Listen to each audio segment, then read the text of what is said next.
मागच्या वर्षी जसा लवकर पाऊस पडला तसा ह्या वर्षी काय पाऊस पडला नाही। जेव्हा बाळ रुजतं ना तेव्हा सगळ्यात जास्त मुख्य जीवांना आणि त्यांच्या पोटच्या पोरासारखं सांभाळणाऱ्या धान्याला बसतोय। ना त्यांना पाणी ना त्यांना चारा, पण काय जुना हा निसर्ग मुख्य जीवाला खाण्यासाठी त्याग करायला लावतोय। दिवस रात्र कष्ट करूनही जेव्हा निसर्गाची साथ मिळत नाही ना तेव्हा माणूस आतून पार खचून जातो।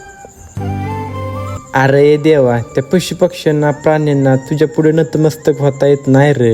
ह्या जगात तर शेतकऱ्यांची किंमत कधी कोणाला नाही कळणार, पण ती किंमत तुला तरी कळू दे। कधीतरी हे ढग पुन्हा एकदा आमच्यासाठी गळू दे आणि तुझ्या कृपेने हे ताणलेले रान एकदा तरी तुझ्या धरणी मातेच्या लेकरांना सकाळचे 2 घास खाऊ दे रे देवा।